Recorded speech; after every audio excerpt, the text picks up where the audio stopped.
Pen drive ಹಂಚಿಕೆ ಮಾಡಿದ ಆರೋಪ ಜೈಲಿಂದ ಹೊರಬಂದ ಬಳಿಕ ವಕೀಲ ದೇವರಾಜೇಗೌಡ ಸಮರ ಸಾರ್ತಾ ಇದ್ದಾರೆ. ಯಾವುದೋ ಒಂದು ಕುಟುಂಬದ ದ್ವೇಷಕ್ಕಾಗಿ ಮಾನಹರಾಜ್ ಹಾಕಿದ್ದಾರೆ. ನಾನು ಹಾಸನ ಜಿಲ್ಲೆಯ ಸಂಪೂರ್ಣ ಸಾರಥ್ಯವನ್ನು ವಹಿಸಿಕೊಳ್ತಾ ಇದ್ದೇವೆ. ಹಾಸನ ಜಿಲ್ಲೆಯಿಂದ ರಣರಂಗ ಶುರು ಮಾಡಲಿದ್ದೇವೆ. ಕೆಲವರು ಅಧಿಕಾರ ಮದದಿಂದ ಮೆರೀತಾ ಇದ್ದಾರೆ, ಪಾಠ ಕಲಿಸ್ತೇವೆ.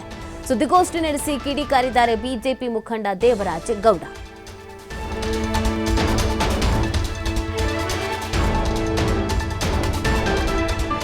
ಆಗ್ತೀನಿ ಅಂತ ನನಗೆ ಮೊದಲೇ ಗೊತ್ತಿತ್ತು. ನನಗೆ ಆದರೂ ಅದೇನು ಅನ್ಎಕ್ಸ್ಪೆಕ್ಟೆಡ್ ಅಲ್ಲ, ಎಕ್ಸ್ಪೆಕ್ಟೆಡ್ ಅದು. ನನ್ನಲ್ಲಿ ಬಂಧನಕ್ಕೆ ಒಳಗಾದೆ. ನಾನಲ್ಲಿ ಬಂಧನವನ್ನು ಮುಗಿಸ್ಕೊಂಡು ನಾನು ಇವತ್ತು ಹೊರಗೆ ಬಂದಿದ್ದೀನಿ. ನಾನಲ್ಲಿ ಭಾಳ ವಿಶೇಷವಾಗಿ ಹಾಸನ ಜಿಲ್ಲೆಯಲ್ಲಿ ಇವತ್ತು ಇಡೀ ಜಗತ್ಪ್ರಸಿದ್ಧವಾದಂಥ ಹಾಸನ ಜಿಲ್ಲೆಯ ಮಾನವನ ಹರಾಜಾಕುವಂಥ ಕೆಲಸ ಏನಾಯಿತು ಈ ಒಂದು 2024ನೇ ಸಾಲಿನಲ್ಲಿ. ಯಾವುದೋ ಒಂದು ಕುಟುಂಬದ ದ್ವೇಷಕ್ಕೋಸ್ಕರ ನಮ್ಮ ಜಿಲ್ಲೆಯ ಮಾನವನ್ನು ಅಂತಾರಾಷ್ಟ್ರೀಯ ಮಟ್ಟದಲ್ಲಿ ಹರಾಜಾಯಿತು. ಅದು ಹಲವಾರು ಕಾರಣಗಳಿದೆ, ತಮಗೆಲ್ಲ ಗೊತ್ತಿರೋ ವಿಚಾರ. ಅದು ನಾನು ಅದ್ರ ಬಗ್ಗೆ ಹೆಚ್ಚಿಗೆ ಮಾತನಾಡಲಿಕ್ಕೆ ಹೋಗಲ್ಲ ಅಲ್ಲಿ.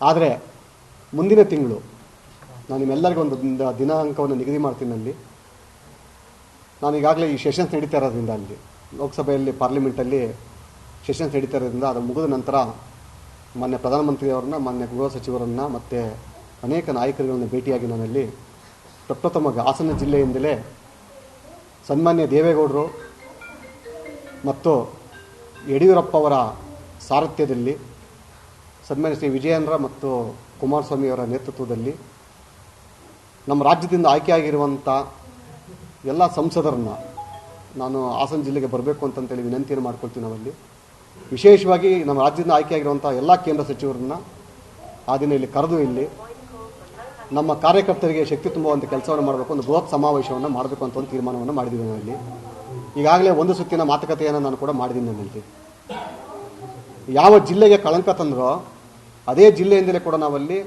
ನಮ್ಮ ಮೈತ್ರಿ ಪಕ್ಷದ ಅಂದರೆ JDS ಪಕ್ಷದ ಎಲ್ಲ ಶಾಸಕರು, ಪರಾಜಿತ ಅಭ್ಯರ್ಥಿಗಳಾಗಿರ್ಬೋದು, ಶಾಸಕರಾಗಿರ್ಬೋದು, JDS ಪ್ರಮುಖ ನಾಯಕರುಗಳು ಮತ್ತು ಕಾರ್ಯಕರ್ತರುಗಳು ಮತ್ತು ನಮ್ಮ ಭಾರತೀಯ ಜನತಾ ಪಕ್ಷದ ಕಾರ್ಯಕರ್ತರುಗಳು, ಪರಾಜಿತ ಅಭ್ಯರ್ಥಿಗಳು, ಶಾಸಕರು ಎಲ್ಲರನ್ನೂ ಕೂಡ ನಾವಲ್ಲಿ ಒಟ್ಟಿಗೆ ಸೇರಿಸಿ ನಾವಲ್ಲಿ ಸ್ಥಳೀಯ ಸಂಸ್ಥೆ ಚುನಾವಣೆಯನ್ನು ಗೆಲ್ಲಬೇಕು. ನಾವಲ್ಲಿ ಹಾಸನದಿಂದಲೇ ನಾವು ಅಧಿಕಾರವನ್ನು ಮತ್ತೆ ಪ್ರಾರಂಭ ಮಾಡಬೇಕು ಅಂತ ಒಂದು ತೀರ್ಮಾನವನ್ನು ಮಾಡಿದ್ವಿ. ನಾವಲ್ಲಿ ಈಗಾಗಲೇ ನಾನು 2 ಸುತ್ತಿನ ಮಾತುಕತೆ ಆಗಿದೆ. ಅಲ್ಲಿ ವೆರಿ ಶಾರ್ಟ್ಲಿ HD ಕುಮಾರಸ್ವಾಮಿಯವರು ಹಾಸನ ಜಿಲ್ಲೆಗೆ ಎಂಟ್ರಿ ಆಗ್ತಾರೆ.